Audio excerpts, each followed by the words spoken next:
What's up, everybody? My name's Rob Simmons, and welcome to my channel. I am back with Team StarKid Show, Nightmare Time, Episode 2, the second story, Time Bastard. In case you didn't see my reaction to the first story, Forever and Always, I decided to split the two stories up and react to them separately.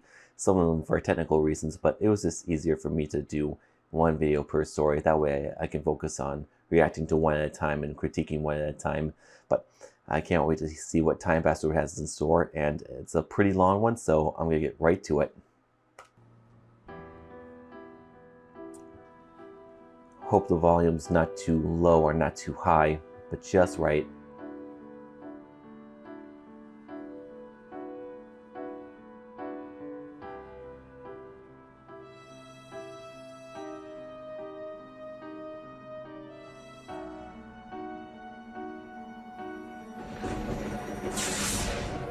Time bastard, you got Here we go. someplace else to be.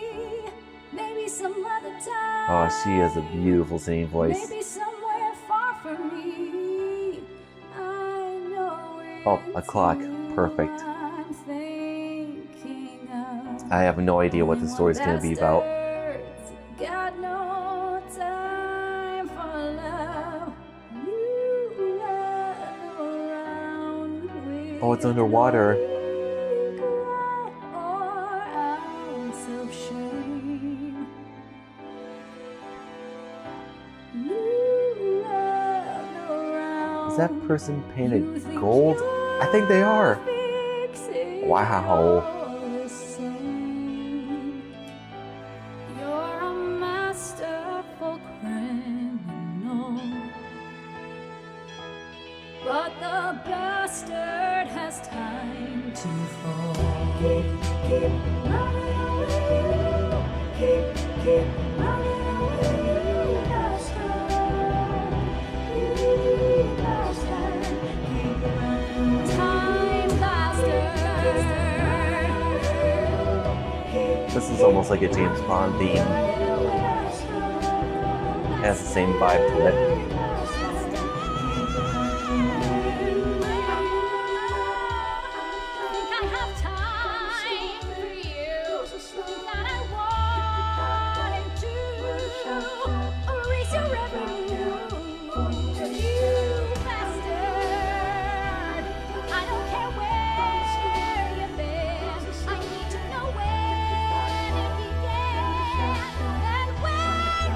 You gotta turn up just a hair.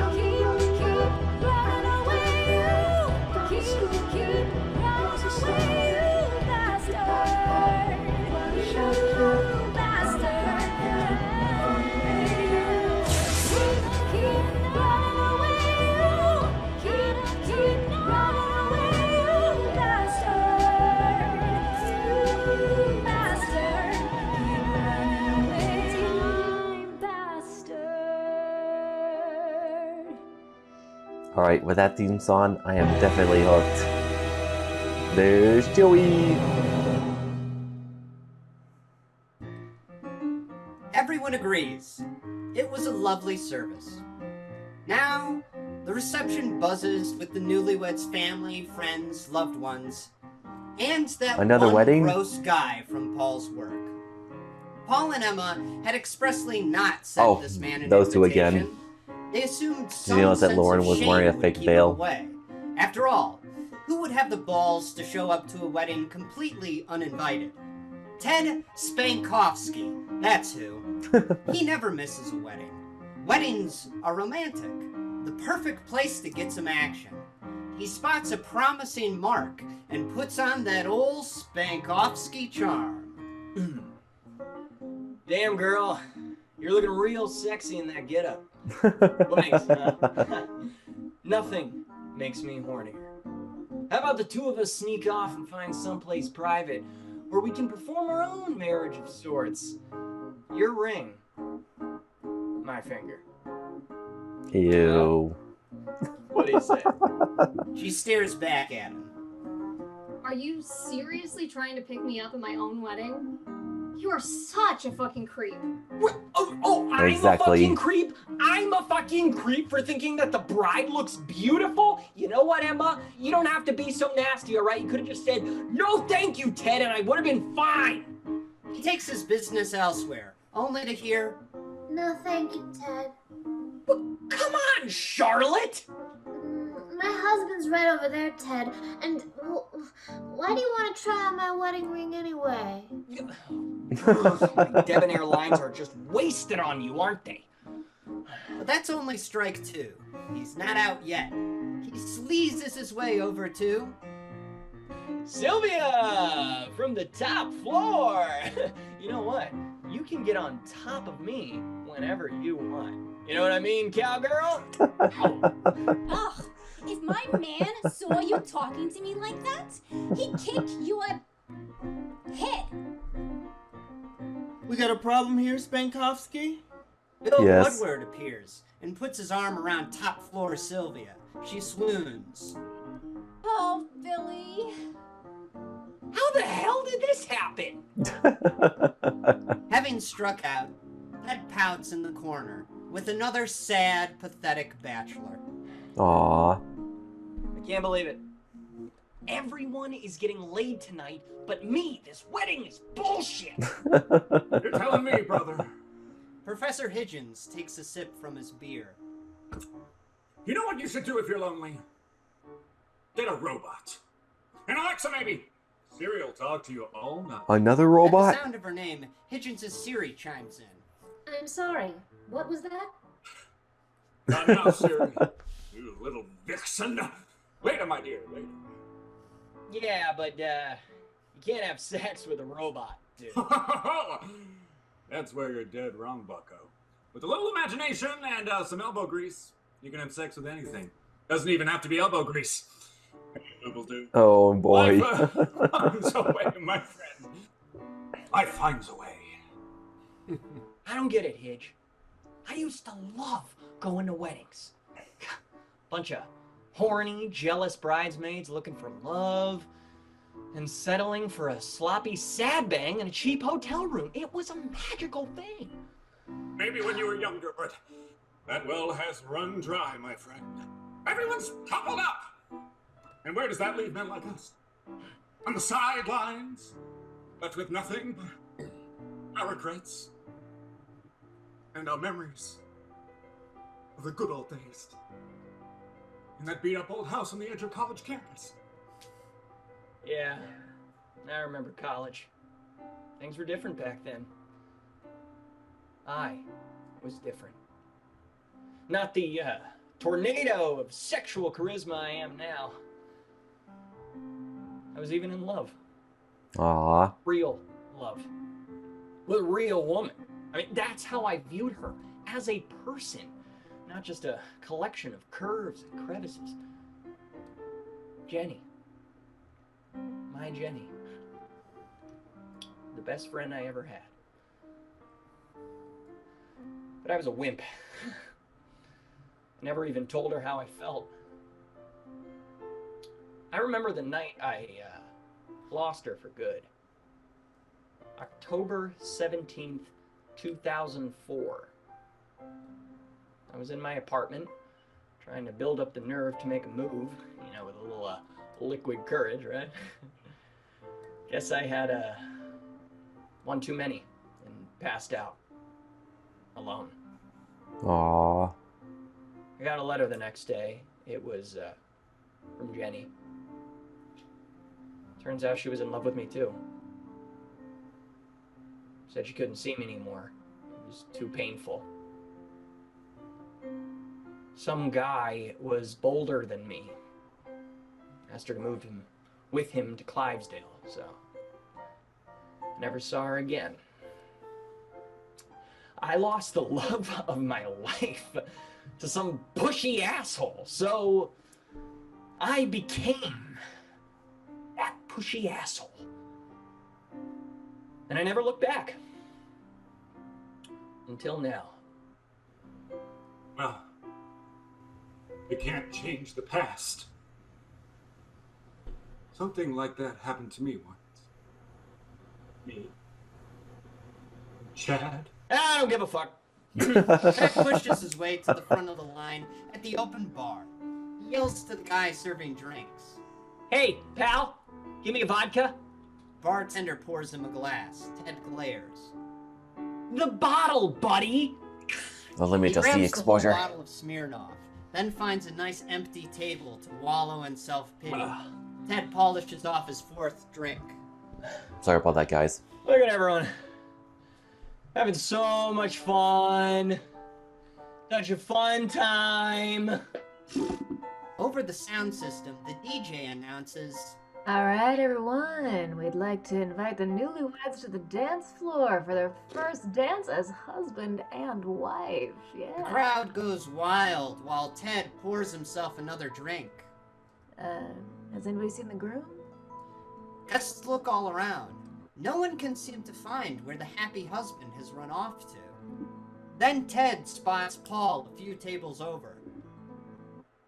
Hey, What's he Paul! doing? What's he doing over there? Rather than heading for the dance floor, Paul rushes to Ted. There you are! What are you doing here? Oh, He no, it's grabs too bright. Ted by the arm, pulls him out of his seat, and starts dragging him toward the cheering crowd. I don't want to watch you dance. Come on, Ted! She's waiting for you! They push their way through the throngs. Then, rather than stepping out himself, Paul pushes Ted onto the dance floor. Ted is baffled. Then, when the bride turns toward him, he freezes. Ted Spankowski stares into the eyes of the woman he lost 15 years ago. Oh my gosh! What? Jenny? She stands there in a How? wedding dress, blushing. Hey, Teddy. Wow. Here we are. Huh? Ted stares in disbelief, trying to piece together what on earth is happening. He looks around, bewildered. As he does, he picks up on tiny inconsistencies. Had the balloons always been that color? Hadn't Paul been wearing a tuxedo? The timeline Then he changed. notices the banner hanging on the But why back does Ted wall. remember it? The one that once read, "Congratulations, Paul and Emma." His eyes nearly pop out of his skull. It now reads, "Congratulations, Ted and Jenny." Yep, that's The it. bride steps toward Ted and takes his hand. Okay, just remember the lessons. One goes here, and you lead. A soft, soulful song, a love song, begins.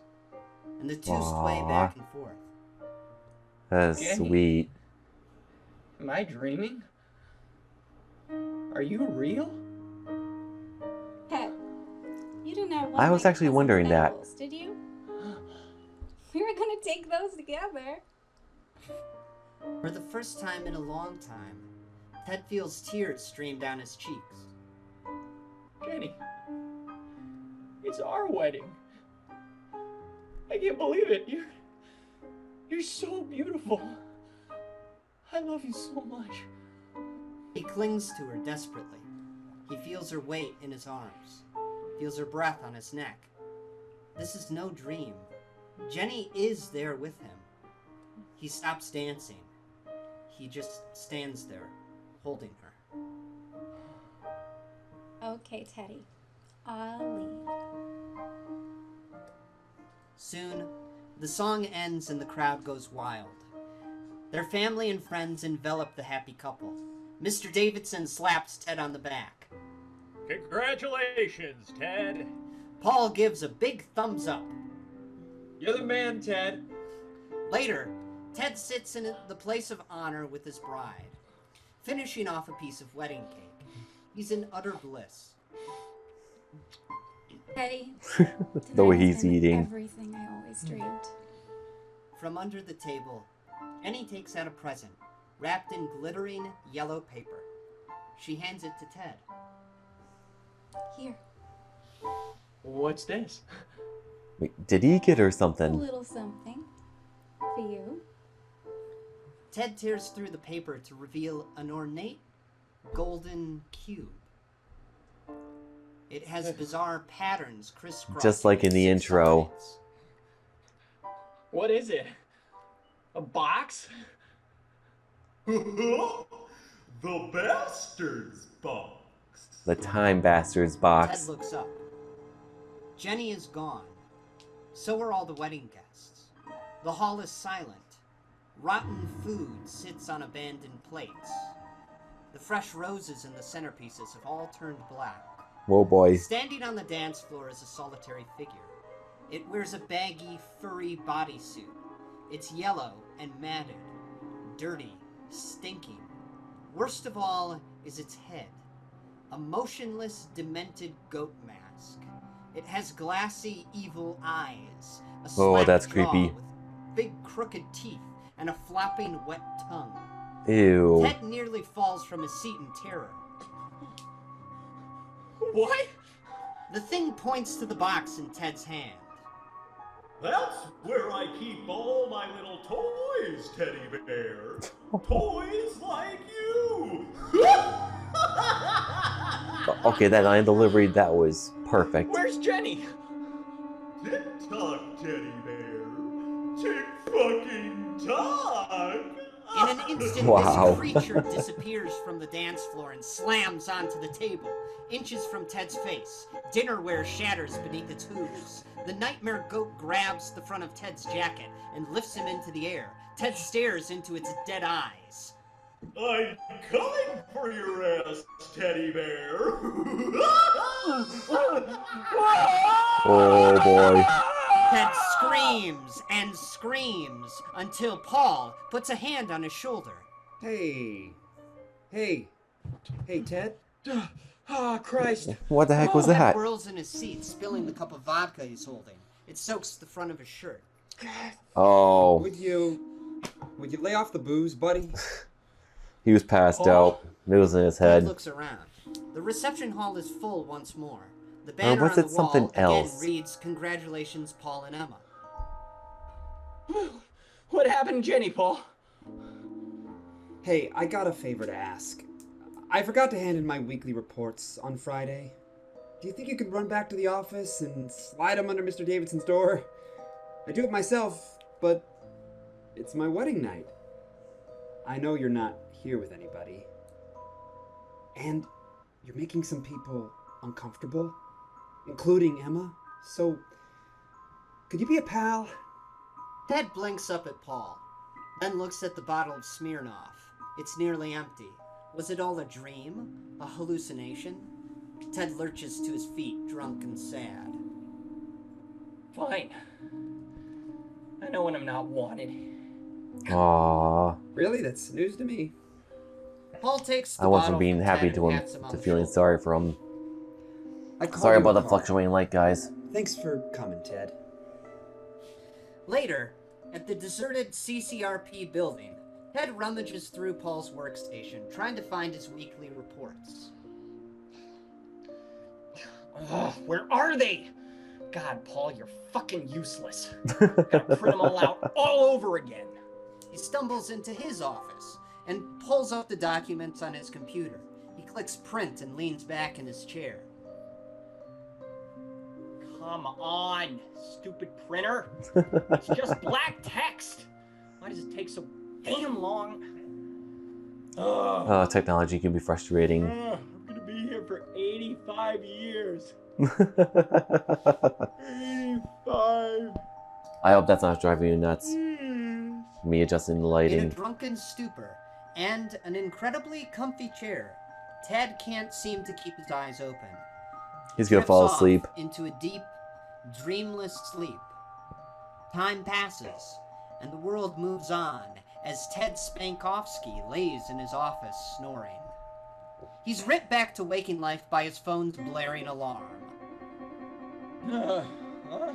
He blinks, completely disoriented by his surroundings. It's his office, but in his current state, he fails to notice the hanging cobwebs or the thick layers of dust. The previous Oh, night that creature's returns gonna to come him again. piece by I know piece. it. Right. I fell asleep. Yeah, you did, buddy. Shit. Whoa, it is Monday. Stupid Monday meetings, right? He lumbers to the door, turns the latch, but finds it won't open. Hey, what the hell? Come on! He jiggles the knob to no avail. The thing's jammed. Damn door! He kicks it, then backs up and slams into it with his shoulder. Once, twice, and crack! It flies open. Outside his office, dozens of CCRP employees look up from their holopads and stare at Ted, faces full of puzzlement. He shrugs. Oh Sorry. boy. It sticks all the time. All at once, the employees turn back to their work. Ted closes the door. As he does, he notices the jagged nails jutting from its side. That's why it wouldn't open. Some practical joker nailed his door shut. Bill, he figures. Ted shambles down the hall, rubbing his temples. Jesus, my head. Oh. He makes a quick pit stop by the break room to chug a bucket of water and say hi to his buddy Paul.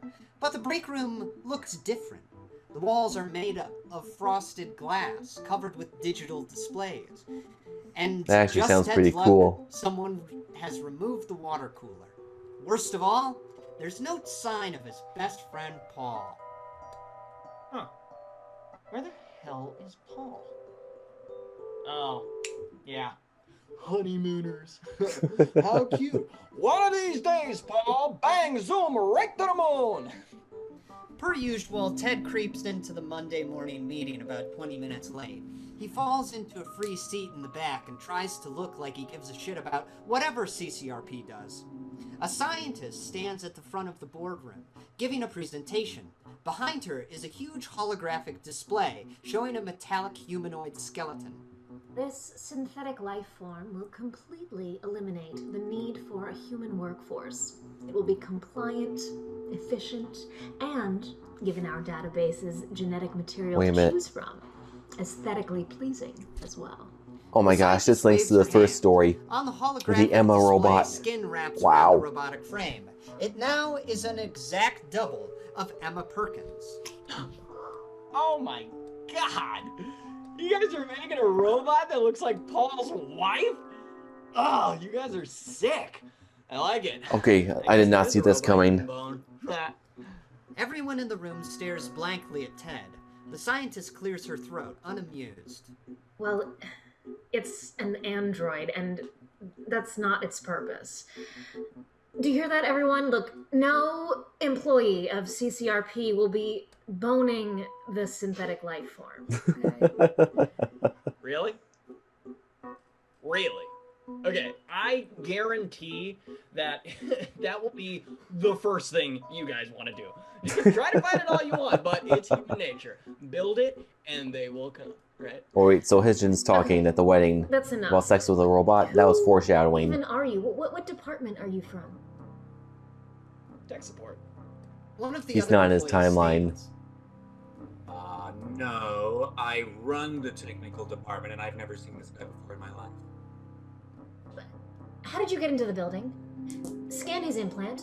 Two workers grab Ted and slam him against the conference table. Hey, careful, dudes! I'm hungover as hell. You're gonna make me Ralph. They take out a small device and touch it to the back of Ted's neck. It makes a long beep, and they stare at the readout, confused. Sorry about the fluctuating light, guys. Must be a malfunction. It's saying this man has no implant. Yep, Is I knew it. possible? Call security.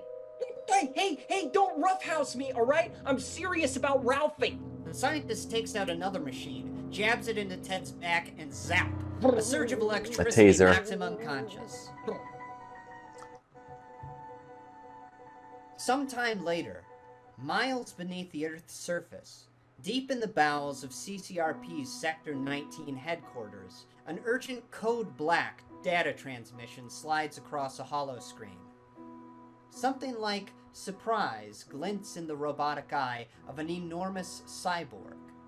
Not surprise exactly. After all, he knew this day would come. Question was always, when? The man-machine looks down to his steel hand.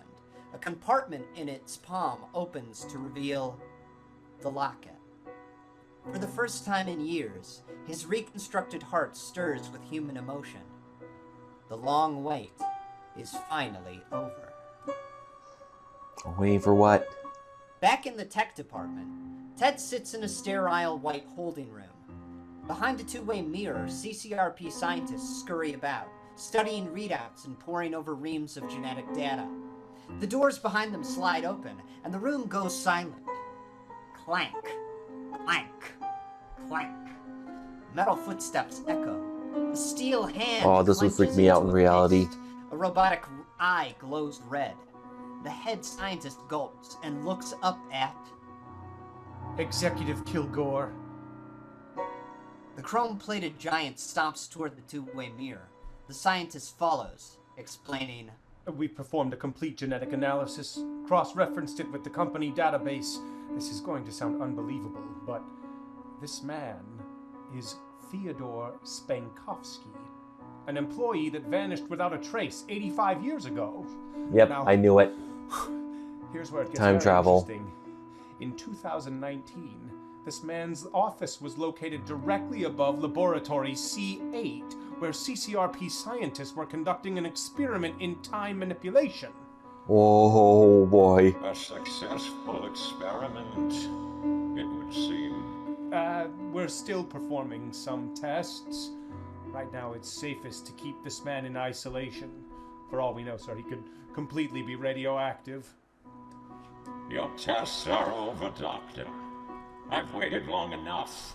It's time I had a word with Mr. Spankovsky.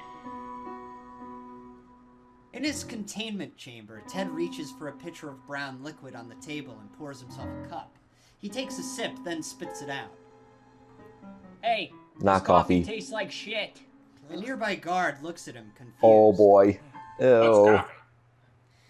The door opens, and Executive Kilgore stomps inside. The guard bows nervously and hurries from the room. Are the accommodations to your liking, Mr. Spankovsky? Ted stares at the mechanical monstrosity. What are you supposed to be? I am Executive Andrew Kilgore, Manager-in-Chief of Sector 19. I oversee the operations of all CCRP facilities in the Western Hemisphere.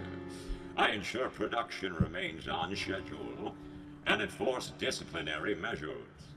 Here I am judge, jury, and at times, to my great satisfaction, executioner. Okay, pal, it's not illegal to be hungover at work, okay? And I haven't read the Constitution in a while, but I'm pretty sure it's the right of every American citizen to whack off in their office whenever their door is closed, all right? Life, liberty, and the pursuit of happiness. Did you catch that? Yes! I haven't heard that word since the Great Crash and the subsequent buyout. You don't understand, Mr. Spankovsky. There are no nations any longer, only corporations. Are you aware what year it is, Mr. Spankovsky? 2018? No, 19. You're mistaken, I'm afraid. The year is 2104. 85 years from the time you call home.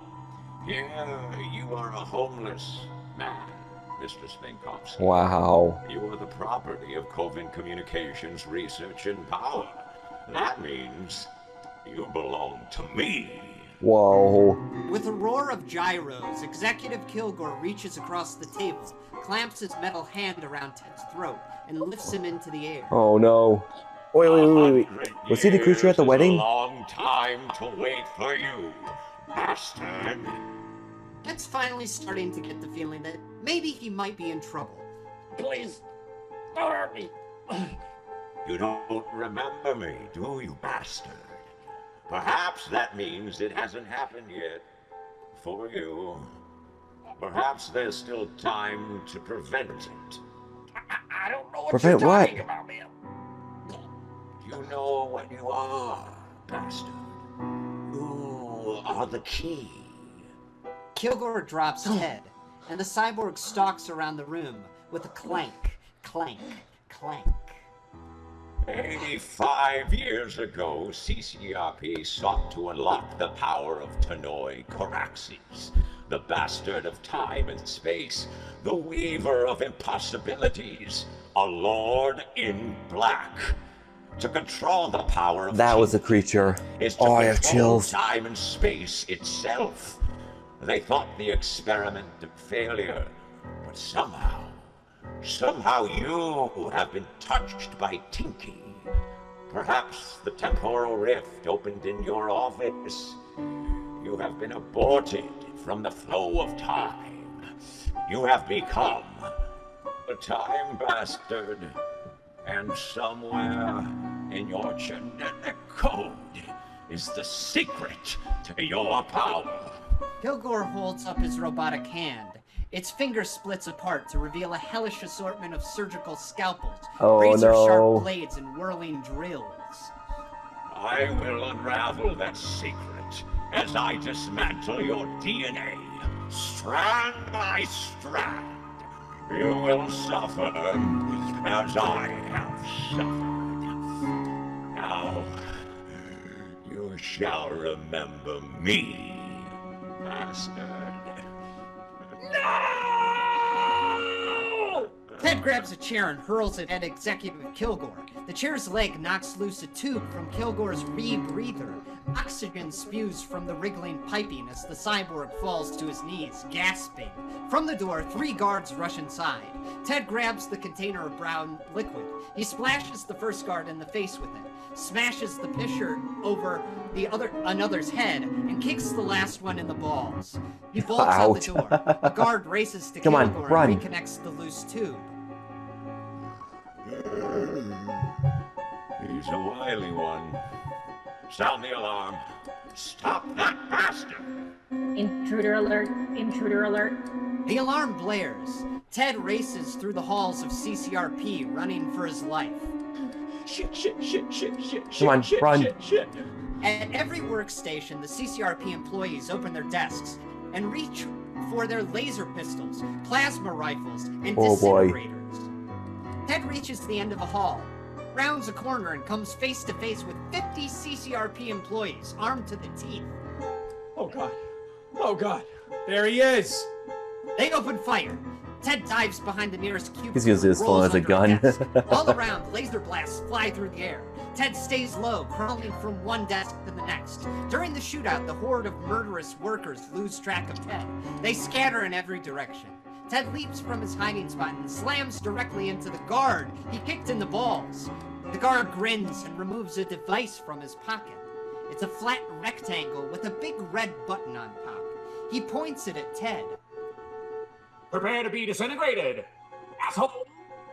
But before he can press the button, a metal hand grabs him by the back of the neck and hurls him across the room. No, the robot wants Ted. His genes must remain intact. The device goes flying from the guard's hand. Kilgore rounds on Ted. He stomps toward him. As he does, his robotic arm transforms into a mass of spinning blades. Ted falls backwards, Oh, boy. screaming in terror.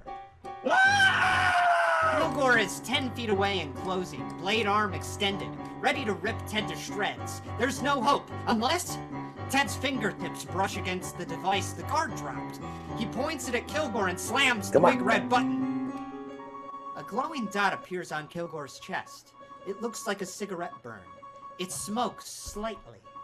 Oh, boy. Just when Ted is thinking he picked the shittiest weapon ever invented, Kilgore stops dead in his tracks and howls in pain. You The stopped cyborg Kilgore. convulses uncontrollably. Ted watches his metal feet turn to ash. The disintegration is not instantaneous, but once it's started, it cannot be stopped. The process begins at the bottom and works its way up the body. Kilgore can only watch, screaming as his legs crumble apart. Oh, then that's his stomach, brutal. then his Oh. chest. The last thing he sees before his head collapses in on itself is the face of that bastard. All that's left of Kilgore is a foot-high pile of dust. Ted wipes sweat from his brow. He laughs, kisses the disintegrator, and shoves it into his shirt pocket. Then the elevator dings. Before it can open, Ted races to his office, slamming the door behind him. From inside, he hears 2 employees step off the elevator. Hey, where'd he go? Ted listens in terror as their footsteps get closer and closer. The 2 employees You hear the are beating right in the outside background? his I think that's supposed to represent a Check heartbeat. in here. The door latch starts to turn until... No way! I'm not going in there. That place stinks like 80-year-old jism. Let's check the break room.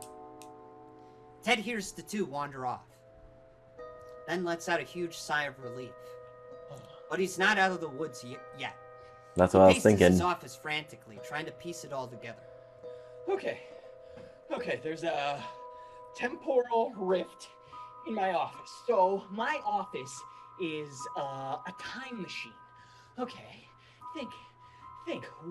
What did I do last time? I was sitting. You in fell this asleep. chair. I was printing. It took forever. 85 years. Huh. Is that it? Is that all I have to do? Focus on a time and I'll go there? Ted jumps into his chair and closes his eyes. Okay. 2019. Back to my life. Back to my wonderful, lonely, miserable life. Aww. I actually feel bad for Ted. I've been aborted from the flow of time. It all clicks into place. If Ted is dealing with some tricky-dicky time travel stuff, then he's also looking at the possibility of different timelines. And that means his vision at the wedding wasn't a dream. Yep. I was with Jenny last night. Only in a timeline where I didn't screw everything up. A timeline where we got married. Oh my God! Yep, I knew it. That wasn't a dream. Back to 2004. I can fix it. I can fix things with Jenny, and then it'll be my wedding. Ted leans back in his chair and closes his eyes. Okay, gotta get this right. October 17th, 2004. October 17th, 2004. He's about to fall asleep. Here we go. 2004. Ted lets his exhaustion wash over him, and in no time at all, he's fast asleep. Yeah, when he said the exact date earlier, I knew it was going to be important. At the sound of a voice, Ted's eyes flutter open. Huh? A mild-mannered man in a dress shirt and a tie stands at the door. What are you doing in my office? What day is it? October 17th, What year? 2004. He did it! Yes! Ted looks around at his office, only it's not his office anymore. Framed newspaper clippings hang on the wall. Ted pushes past the man. The building is bustling with people frantically typing, yelling back and forth about getting the scoop. Ted turns to see huge letters hanging on the back wall. The Hatchetfield Gazette. He remembers now. CCRP wasn't even here in 2004. The building was home to the old newspaper, which means he's done it. It worked! It worked! I am the time bastard! Oh, yeah. Elsewhere, in a tiny studio apartment, a shy, sensitive college boy named Teddy pours himself another drink. He looks in the mirror, trying to build up the nerve to finally do it. Huh. Man, I should go over there. I should tell her everything. Yeah. Well, I don't know about the time travel. Baby Spankowski. You're not a teddy bear. You're a lion. Okay. Teddy looks at the drink in his hand. Then he asks his reflection. Am I too drunk? Or not drunk enough? What do you think, pal? Teddy watches as another image of himself steps into view. This mustached Ted answers, I think I'm not gonna let you fuck this up. Teddy blinks at his double stupidly. Whoa, Wait, so we have two Teddys at once? The older Ted grabs his younger self and holds an ether-soaked cloth to his mouth. The college boy's eyes go wide, then Wow. roll back. I can see why they put these two stories together. The Stand both deal with aside, little doubles. boy. Let the Casanova of Coven Communications Research and Power take it from here. With the young Teddy out cold, Ted has plenty of time to set things right. He's older, wiser, with years of experience in Wait the a art minute. of seduction. Jenny is as good as his. But first, Does this he mean needs to we're in a prepare time loop? himself. As he does, he recites the That old invaluable Ted caused lessons young he's Ted to learned. lose He Jenny? scrubs in the shower, repeating, Lesson number 12. Wash the butt and balls.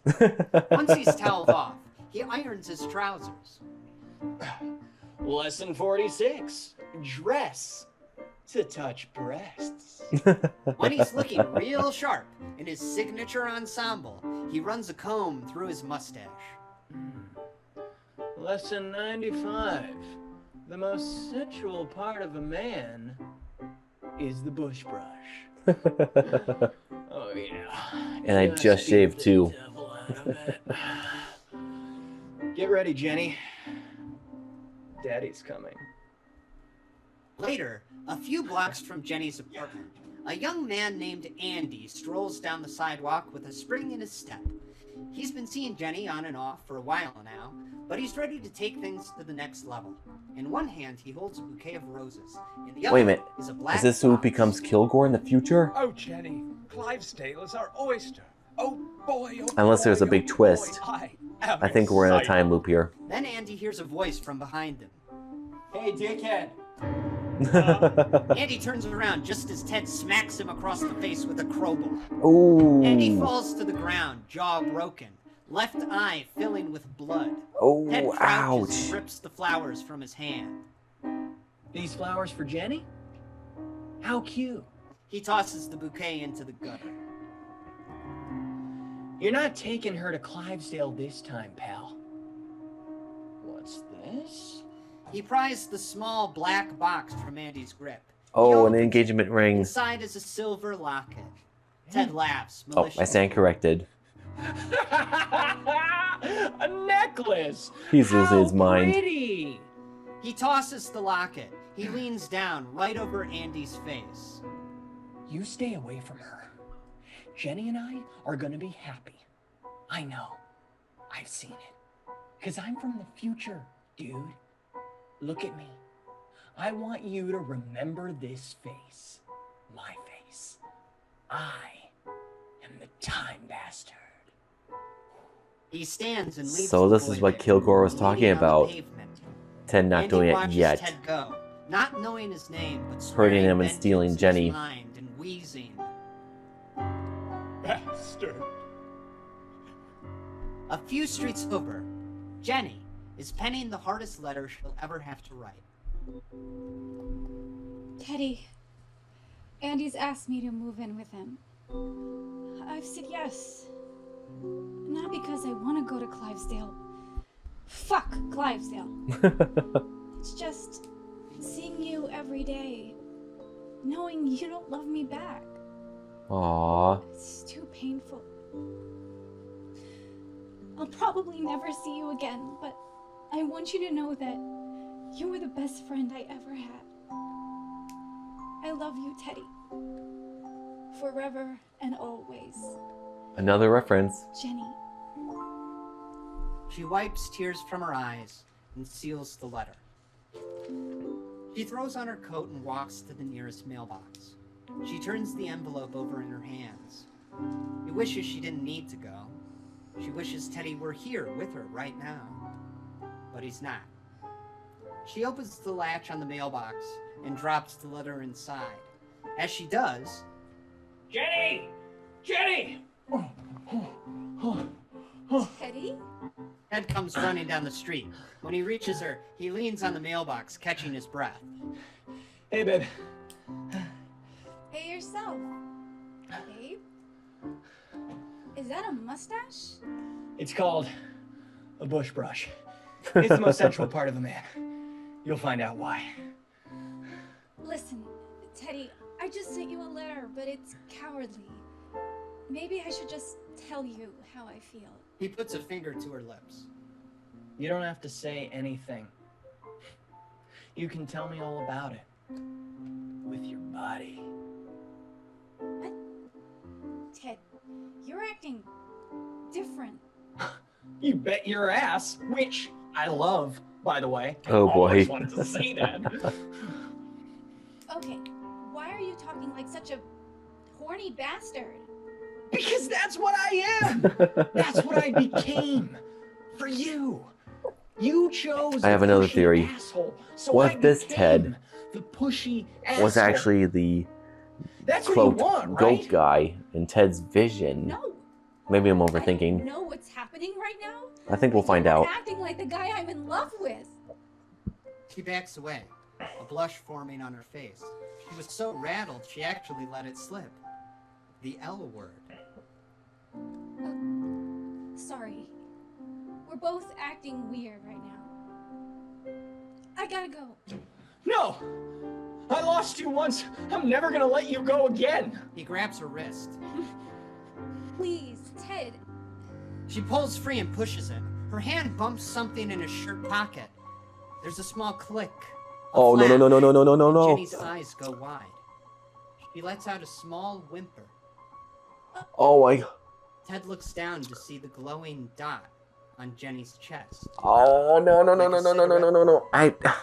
It's smoking. There's a hole Oh in her no! shirt pocket from where the beam Just like burned Kilgore. through. He forgot it was there. The disintegrator. Jenny must have hit it. Oh no! And it hit her. No, this damn thing! He takes the device from his pocket and smashes it on the ground. Jenny looks at him, terror in her eyes. Teddy. The Oh, only poor girl. Ted's ever loved falls into his arms as she starts to disintegrate. Teddy. It hurts. The process begins at her feet. They turn to dust. Then her legs and her waist. Tears. Why stream does it from have to her be so eyes. gruesome? I'm scared. Teddy. Please, no.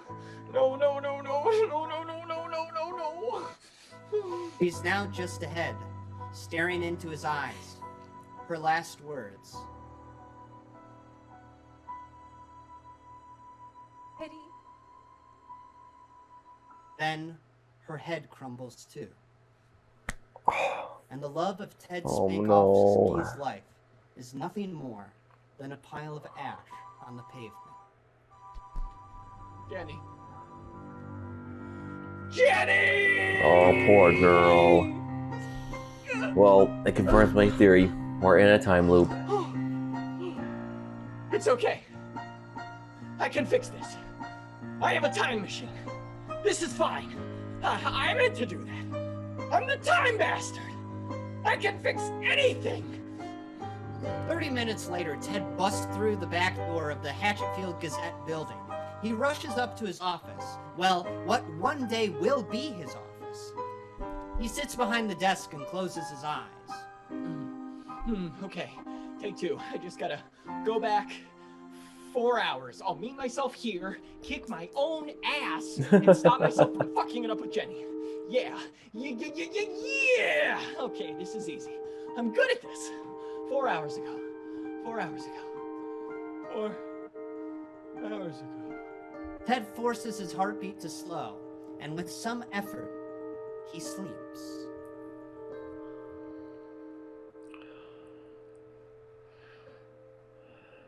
Excuse me?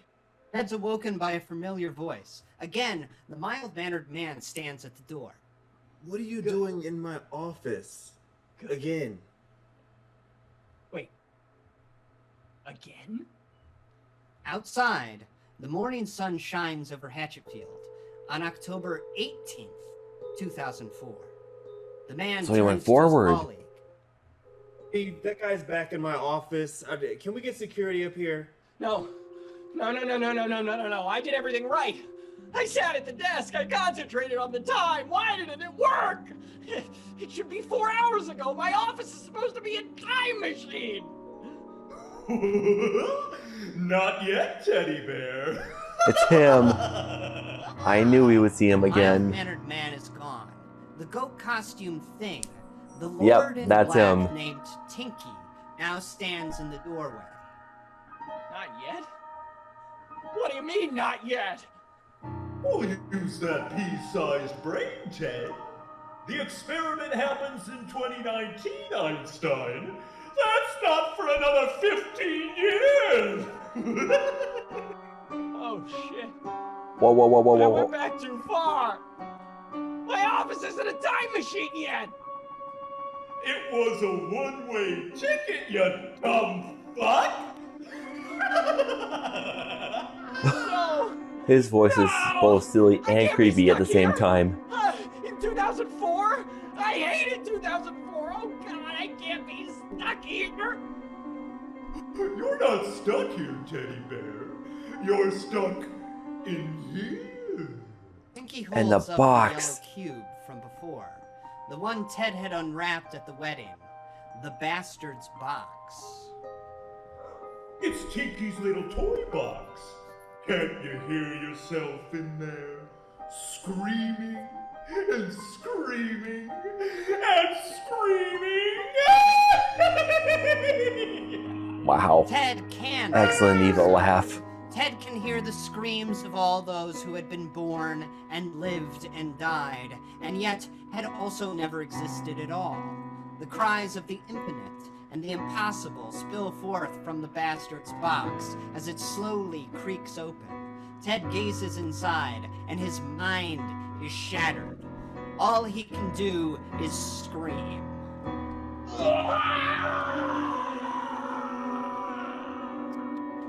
No one else at the Hatchetfield Gazette sees Tinky.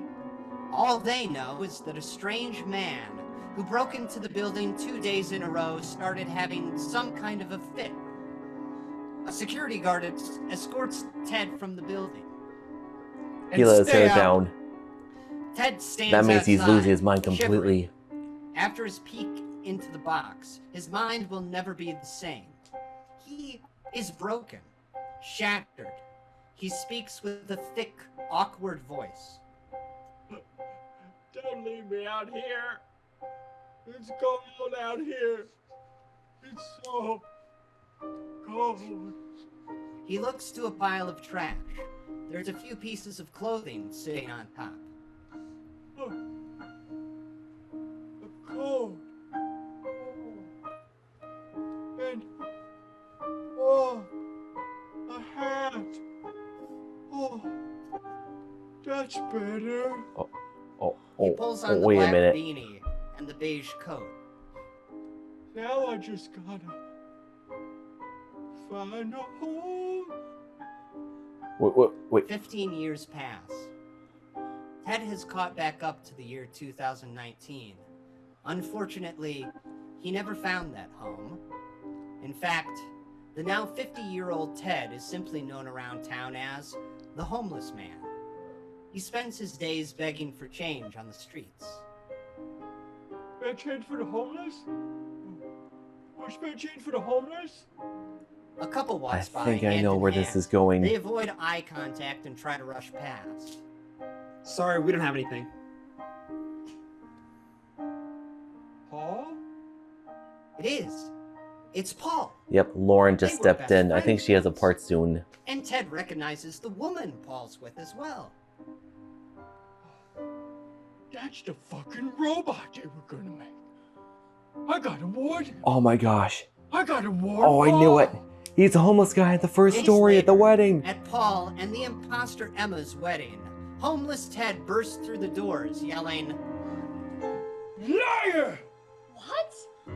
I said you are a fucking liar! You think I don't know? You think I don't remember? I've seen the plan! You are Emma Perkins! Tom gets up and takes his arm. All right, pal, that's enough. Oh my gosh, it is. Where are you taking me? That's not Emma Perkins! We've come full circle here. That's not Emma! Spare change for the homeless? That's not Emma! Tom escorts the homeless man out. The younger Ted watches them go. What a loser. A week later, the homeless man sits alone in an alley, sipping from a bottle of whiskey. Yeah. Fuck Paul. Then, in a flash of yellow light, he's not alone. Huh? What are you doing here? I told you I don't want to see you anymore. Tinky stands in the alley staring down at him. Tick-tock, teddy bear. Your time's almost up. You'll be in the bastard's box real soon. Ted covers his eyes with his hands. No! No!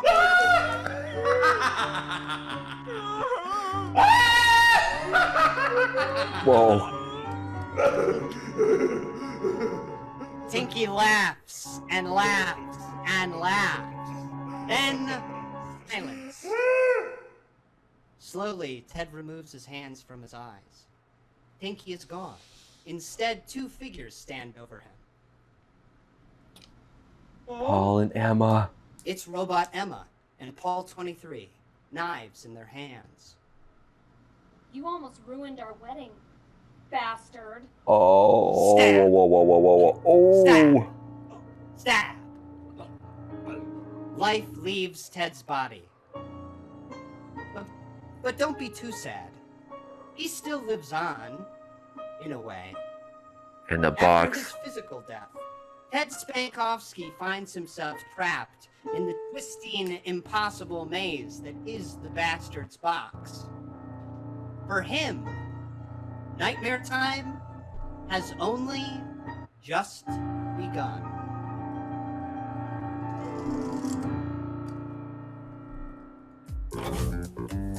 Oh my gosh.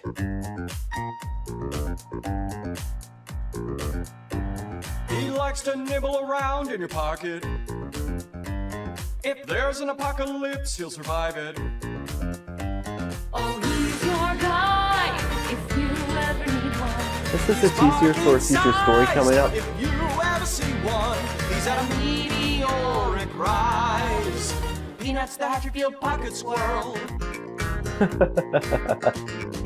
Peanuts, the Hatchetfield pocket squirrel. He climbs up and then he climbs down. Oh, he's your pal when you go on adventures. He's your food on the ground when you're looking Oh, they have an for excellent treasure. harmony. Aren't you glad you found Peanuts, the Hatchetfield pocket squirrel? Does he talk? Does he talk? Does he talk? Does he talk? Do you want him to? I don't know. Does he talk? Does he talk? Does he talk? What does he say? I don't know. He fell into a townie's arms. The town was charmed by him. He grew inside our hearts as he leapt from limb to limb.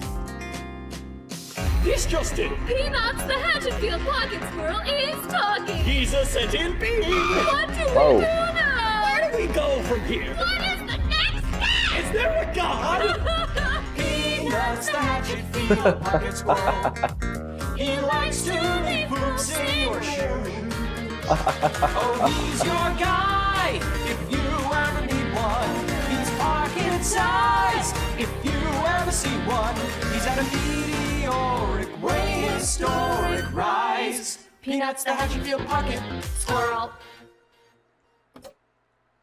Oh my gosh. Oh.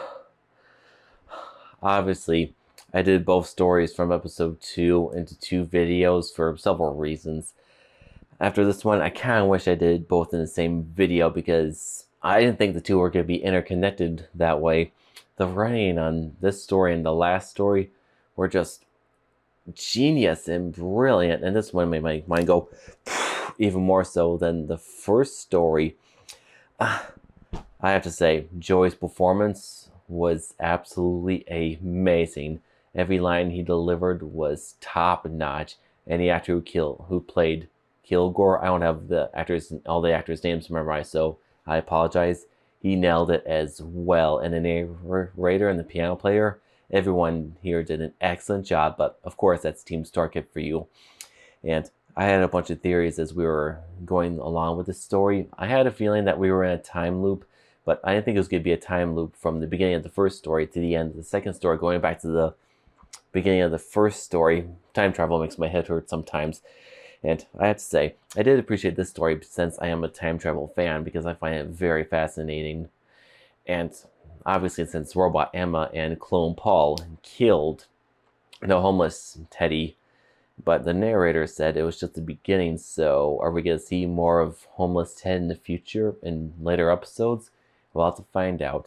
And another question I have is that, is the pocket squirrel going to be integral to a future story? But the one thing I can't figure out is, what was the deal with the vision at the wedding where Teddy fell asleep from Paul and Emma's wedding to his and Jenny's wedding? Was that a trick from Tiki?